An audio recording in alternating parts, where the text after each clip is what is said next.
Bienvenue à votre Météo Express du vendredi 25 novembre 2016. Nous sommes présentement à l'auberge La Marée Café. Vous allez savoir pourquoi un petit peu plus tard. On fait donc vos prévisions météo selon Environnement Canada pour les prochains jours. Pour ce soir et cette nuit, nuageux. 40 de probabilité d'averse de neige au cours de la nuit. Des températures stables de près de zéro et le soleil se couchera à 15h36. Pour samedi, nuageux, 40 de probabilité d'averse de neige le matin, un maximum de 3, un minimum de -1. Pour dimanche, nuageux, 40 de probabilité d'averse de neige, un maximum de 0 et un minimum de 0. C'est dans le stable. Au niveau de l'agenda, ce soir à 20h, ici, à la Marée Café, il y aura une soirée d'Ob littéraire avec André Dédé-Vander, Philippe Garon et Amélie Laflamme.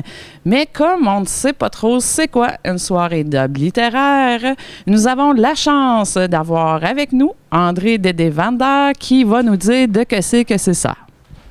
Bonjour, bonjour. De que c'est? De que c'est ça, une soirée dub littéraire? Disons, le principe des soirées dub et littérature, j'avais eu ça avec Michel Vézina il y a quelques années. Michel Vézina, c'est un auteur québécois qui a écrit déjà plusieurs romans, plusieurs essais, puis tout ça. Puis il était notamment dans les Berruriers Noirs à l'époque. C'était un des Québécois qui était vers la fin. Mais disons qu'avec lui, on a eu l'idée d'avoir un spectacle littéraire différent de ce qu'on nous présentait, c'est-à-dire que c'était beaucoup souvent le spoken word, c'était comme un espèce de free jazz où ça ressemblait à beaucoup de bruit avec du n'importe quoi un petit peu derrière, puis on avait du mal à suivre le texte de l'auteur et la musique aussi, puis les deux ensemble, on trouvait ça bien compliqué, puis l'idée de mettre de la littérature sur la musique dub, qui était le dub, c'est un dérivé du reggae en gros. C'est des bases de reggae qu'on décline un peu différemment.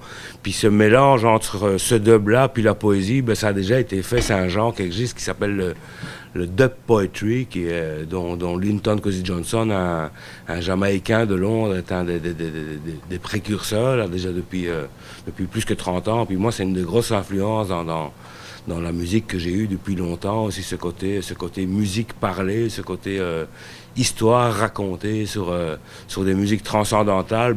C'est ça. Donc on a parti ce projet qui s'appelait Dubélité à l'époque, et puis on a eu l'occasion de tourner au Sénégal, en Haïti, à peu près partout en France, pas mal au Québec, puis le fait de travailler aussi un peu comme un sound system, donc c'est-à-dire de pouvoir accueillir des invités au travers ce spectacle-là, ça fait que ça ouvre des portes à des rencontres avec des gens de partout dans le monde, dépendant qu'on soit ici ou ailleurs, en fait.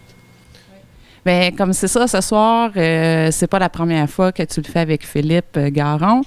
Tu l'as fait, t'as présenté une couple de spectacles, je pense, avant. Donc, tu répètes la même expérience, mais avec quelqu'un du coin ici, de la Gaspésie? Disons qu'avec Philippe, on a fait le show une première fois la semaine passée à Bonaventure, mais Philippe, il tourne aussi dans les événements littéraires, puis dans les événements qui allient la musique, puis la littérature. Ça fait que c'est sûr qu'on s'est rencontrés. Le Festival du Conte ici à Mont-Louis était un bon point de rencontre pour ça aussi.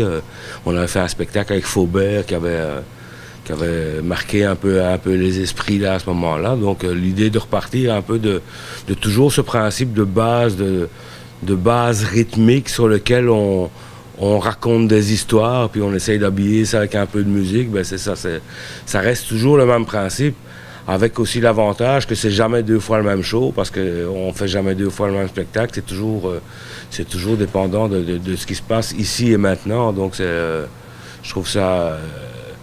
C'est des spectacles que tu vois juste une fois, là. Tu peux pas amener ça à la maison puis dire regarde, il n'y a pas encore de disque de fait, il n'y a pas de support sonore que tu peux emmener chez vous, là, à part un livre et puis des disques avec mes chansons. Mais quand on mélange tout ça en soirée, ça donne quelque chose qui fait qu'il faut venir pour l'entendre et le voir et y croire. Donc, en plus, c'est contribution volontaire. Ça commence à 20h ce soir. Donc, tout le monde est invité. Venez vivre l'expérience pour ceux qui ne connaissent pas le dub littéraire. En terminant, on désire vous rappeler de ne pas rater notre télébingo lundi prochain, comme à l'habitude, à 18h30 sur nos ondes. Et sur ça, on vous souhaite une belle fin de semaine et on se retrouve la semaine prochaine pour plein d'autres Météo Express.